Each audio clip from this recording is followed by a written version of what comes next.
Hey y'all, it's Dr. Dre with A Better Way MD TV, and this is week 3. Now, I wanted to let you know that this channel is all about helping women over 40, those women that are getting ready to experience menopause, lose weight for good. So if you're ready to get off the Hot Mess Express, keep watching or subscribe.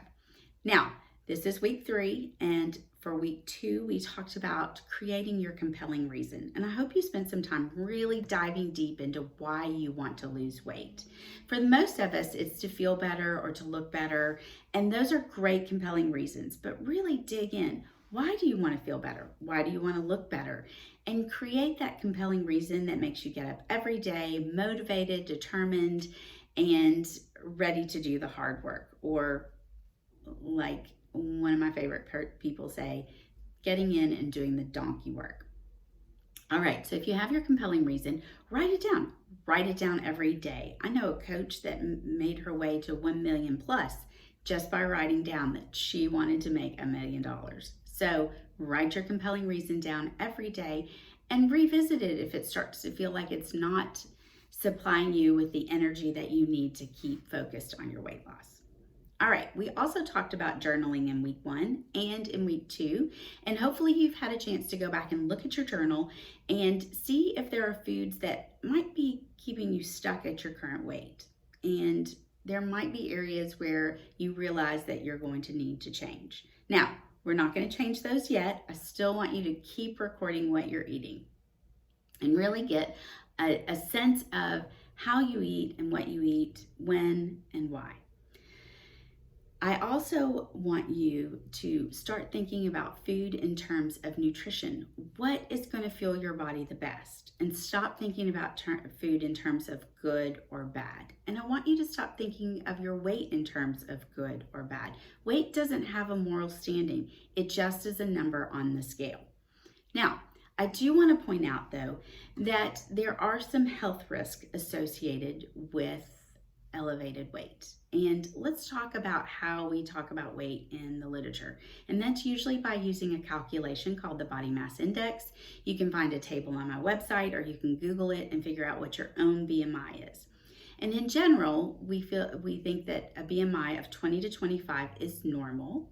A BMI over 27 is overweight, and a BMI of over 30 is equal to the medical disorder that we call obesity. Now, after you hit BMI of 27, you can start to have medical disorders associated with your weight, and there are over 300 that are described. Over 30, we really start to see the metabolic changes, and it can actually decrease your genetic life expectancy. So there are some real-time reasons to lose weight. Now, not everybody is a candidate for weight loss, and I would encourage you to talk to your doctor about whether or not you're a candidate for weight loss before you continue watching these videos, or before you implement anything into changing your food habits.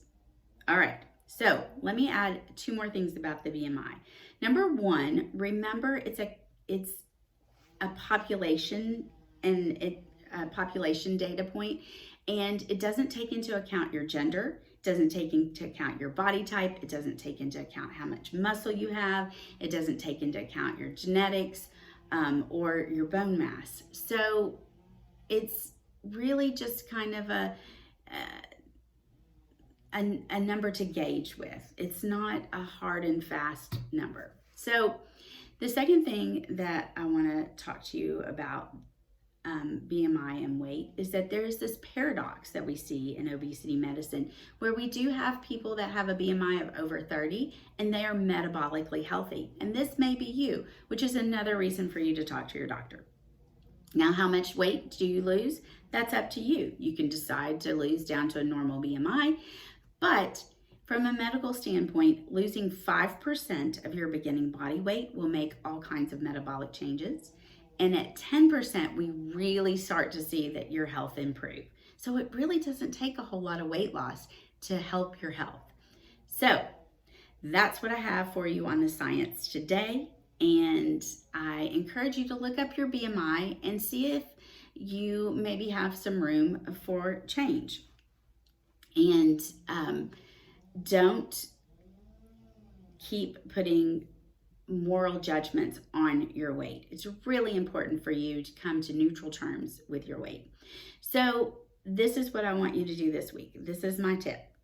I want you to get on your scale and decide that you're not going to make that mean anything about yourself. And if you do make it mean something about yourself, sit down and write that out in your journal.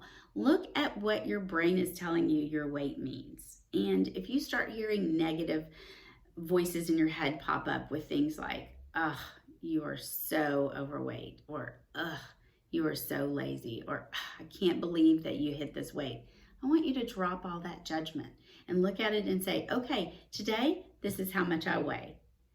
Where do I want to go? What is my result? And what do I need to do?